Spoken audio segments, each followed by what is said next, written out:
Welcome to iDream. నేను మీ Madhuri. Gabbar Singh release అవుతున్న సంగతి అందరికీ తెలిసిందే. అయితే ఆ సినిమా ద్వారా చాలా మంది ఆర్టిస్టులకి గుర్తింపు వచ్చింది. మరి ఆ సినిమా నుంచి బెస్ట్ కమీడియన్‌గా అవార్డ్ తీసుకున్న ప్రభాస్ సీన్ గారు మనతో పాటు ఉన్నారు. గబ్బర్ సింగ్‌లో తన యాక్టింగ్‌కి కానీ, గబ్బర్ సింగ్ మళ్ళీ రిలీజ్ అవుతున్న సందర్భంలో తన ఫీలింగ్స్ కానీ, అలాగే తన గురించి చిన్న లిటిల్ బిట్ తన జర్నీ గురించి తెలుసుకునే ప్రయత్నం చేద్దాం. Hello sir. హలో అండి. ఎలా ఉన్నారు? బానే ఉన్నాను. సార్, ఫస్ట్ మనం గబ్బర్ సింగ్ కన్నా ముందు యాహ్! మీ జర్నీ గురించి ఒక 5 మినిట్స్ మాట్లాడుకుందాం. ఓకే. నర్సన్నపేట నుంచి హైదరాబాద్ మూవీ వైపు ఎలా అసలు? ఫ్రమ్ ద బిగినింగ్ నుంచి నేను ఐయామ్ నాట్ చదువుకోవడంలో ఏమీ అంత ఇంట్రెస్ట్ లేదు. హుహు. So, other cultural activities, cricket అని బయట ఇట్లా ఉండేది. మై ఫాదర్ ఏంటంటే నన్ను ఎలాగైనా డాక్టర్‌ని చేద్దామని ఉండేది అంబిషన్. వావ్! Doctor yeah! కాబోయి యాక్టర్ అయిన ఆ! ప్రభాస్ సీన్ గారు. Okay. Yeah!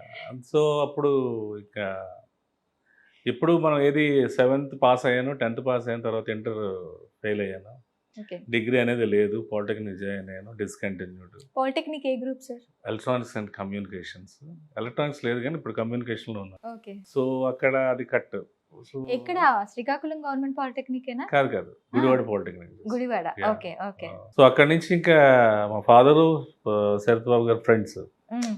Childhood friends. So, daddy ఎప్పుడు చెప్తుంటారు, "ఆడు చదవట్లేదు పాపం. వాడి గురించి టెన్షన్‌గా ఉందంటే," "ఎందుకు మరి ఎలాగో చదవడాడు. తీసుకెళ్ళి హైదరాబాద్ మధు ఇన్‌స్టిట్యూట్‌లో పడేయి" అని చెప్తే అప్పుడు నాకు మధు ఇన్‌స్టిట్యూట్‌లో హ్మ్. మా నాన్నగారికి జాయిన్ చేశారు. ఓకే. ఫస్ట్‌లో చాలా నాకు ఇంటెన్షన్ అది కాదు. చాలా రేర్ కదా! పేరెంట్స్ తీసుకొచ్చి మూవీ ఇండస్ట్రీలో జాయిన్ చేయటం. మరి అంత ఫస్ట్‌లో కోరుకొండ సైనిక్ స్కూల్ జాయిన్ చేశారు. ఓకే. సో, అక్కడ ఫెయిల్ అయ్యాను. సెలెక్ట్ అయ్యాను గానీ సమ్ మెడికల్ దీంట్లో పోయింది.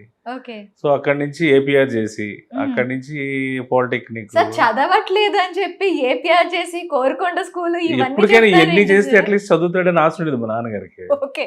సో, చదువు అనేది సార్, కోరుకొండ హై స్కూల్ అనేది నాట్ ఏ నార్మల్ థింగ్ కాదు. కాదు. చాలా కష్టపడాలి కోరుకొండ స్కూల్‌కెళ్ళాలన్నా. ఏపీఆర్ జేసీకైనా కూడా టఫ్. మీరు పాలిటెక్నిక్ అనంగానే మీరు చదవనంటున్నారు. పాలిటెక్నిక్‌లో సీటు అప్పట్లో ఇలా వడపోతూ ఉండేది. పాలిటెక్నిక్ సీట్ కూడా నేను రావాలి ఎందుకు అంటే. 4 ఇయర్స్ కంటిన్యూ చేశానంటే దట్ ఈస్ ద అక్కడ ఆటోమొబైల్, సివిల్ అండ్ మెకానికల్ ఉండేది. హ్మ్. సో, ఎలక్ట్రానిక్స్ ఫస్ట్ అన్నమాట అక్కడ. ఆ హ్మ్. బ్రాంచే ఫస్ట్. సో, ఫ్యాకల్టీ ఉండేది కాదు. హ్మ్. సో, 2 పీరియడ్స్ మార్నింగ్ జరిగేవి. తర్వాత మిగిలినంతా వెళ్ళిపోయేవాళ్ళం. సో, అదేదో బాగుందని చెప్పి 4 ఇయర్స్ కంటిన్యూ చేసాం. ఓకే. బట్ సర్టిఫికేట్ అయితే రాలా. ఆఫ్టర్ దట్ హైదరాబాద్‌లో ఆఫ్టర్ దట్ తేలేదు. మధు ఇన్స్టిట్యూట్లో 1 ఇయర్ ట్రైనింగ్ తీసుకున్నాక, సో, అప్పటికి ఆఫర్స్ రాకపోతే వైజాగ్ సత్యానంద్ గారి దగ్గర యాక్టింగ్ ట్రైనింగ్ జాయిన్ అయ్యాను. ఓకే. అప్పుడు కొంచెం సీరియస్నెస్ పెరిగింది. కెరియర్ మీద. కెరీర్ మీద, యాక్టింగ్ మీద. యాక్టింగ్ మీద. అంతే. ఓకే. కెరీర్ అప్పటికే మనకు తెలియదు కదా, బ్లైండ్ అప్పుడు ఏం హ్మ్. తెలీదు. సో, డే బై డే గ్రాడ్యువల్‌గా 1 బై 1 అట్లాగా ఇప్పుడు ఈరోజు మీతో ఇంటర్వ్యూ మాట్లాడే స్టేజ్‌కి వచ్చాం. శ్రీకాకుళం నుంచి ఒక యాహ్! శ్రీకాకుళం అనంగానే ఒక వెనకబడిన Chikkol to Chikkol to Secunderabad. Sikkol to Secunderabad.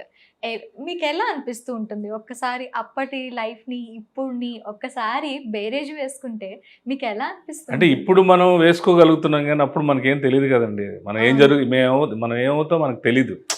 ఏదో హోప్, ఏదో ఎక్కడికైనా వెళ్ళాలి, ఏదో చేయాలి. డాన్స్ అంటే డాన్స్ చేసేయాలి. ఏదో నలుగురిలో ఒకళ్ళుగా మనం ఏదైనా ఐడెంటిఫికేషన్ తెచ్చుకోవాలనే ఇది ఉండేది. హ్మ్. దట్ లీడ్స్ ఇక్కడికే తీసుకొచ్చింది నేను అనుకుంటున్నా. ఓకే. యాహ్! అయితే 'గబ్బర్ సింగ్' సినిమా హ్మ్. అసలు అవకాశం ఎలా వచ్చింది 'గబ్బర్ సింగ్‌కి'? 'గబ్బర్ సింగ్' అంటే హరీశ్శంకర్ గారు నాకు ఈ సినిమా ఆఫర్ లైఫ్ ఇచ్చారండి. హ్మ్. యాక్చువల్‌గా నా గురువు గారుగా ఆయనే నాకు ఈ సినిమా లైఫ్ ఇచ్చారు. యాక్చువల్లీ అంత సీరియస్‌గా నేను ట్రై చేయట్లేదు.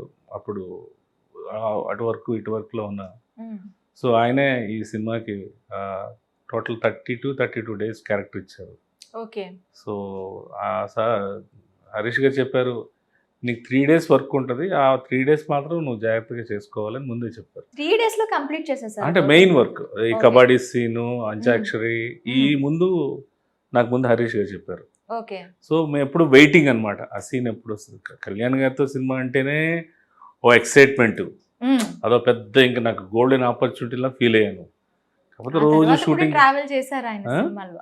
ఆ తర్వాత 'గబ్బర్ సింగ్' తర్వాత చాలా ట్రావెల్ చేసారు చేశాను. ఆయన. తర్వాత 'గబ్బర్ సింగ్ 2' కూడా చేశాము. హ్మ్. సో ఆ సినిమాకి మాకు ఏంటంటే ఫస్ట్ టైం ఆయన చూడడం, ఫస్ట్ టైం యాక్ట్ చేయడం అంటే ఇంకెప్పుడు కబడ్డీ సీన్ ఎప్పుడు వస్తుంది, ఈ సీన్ ఎప్పుడు వస్తుంది అని వెయిటింగ్ అనమాట.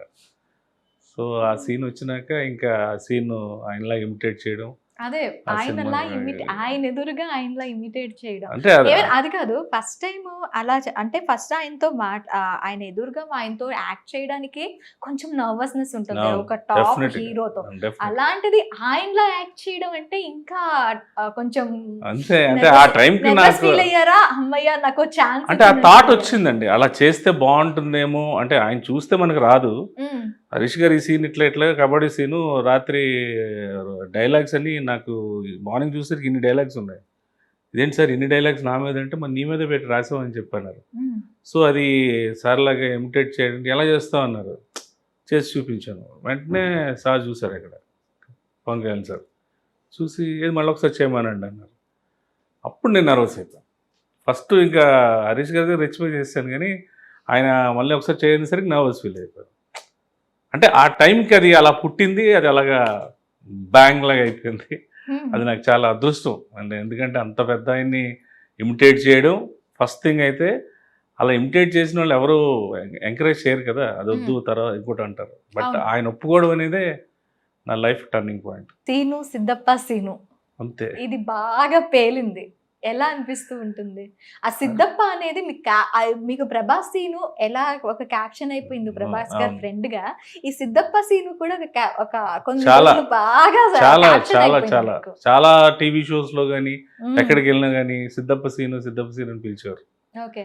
సో ఆ సక్సెస్ అనేది లైఫ్ లో ఎప్పుడో ఒకసారి వస్తుంది.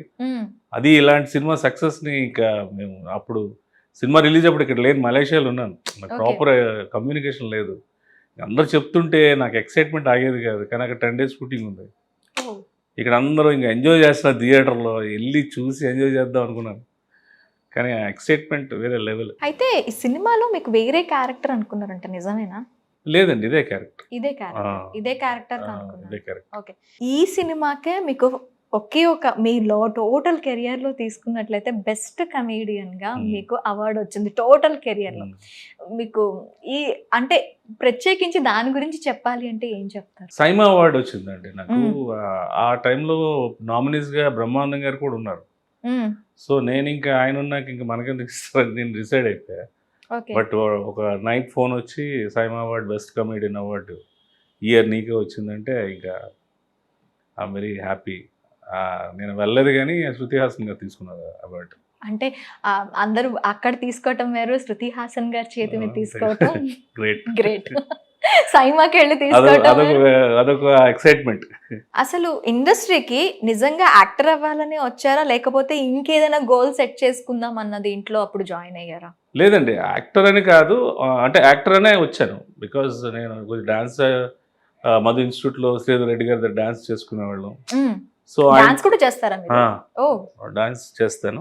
ఆయనతో వెళ్ళి కొరియోగ్రాఫ్ చేద్దామా అదొకటి అనుకున్నా. ఏది స్టాండర్డ్ థింకింగ్స్ లేవు, ఇటు వెళ్తే ఇటు, ఇటు వెళ్తే అటు, అటు వెళ్తే అటు, అంతే తప్ప పర్టికులర్గా నేను ఇది ఇలా అవ్వాలనేది నాకు ఎప్పుడు గోల్ లేదండి.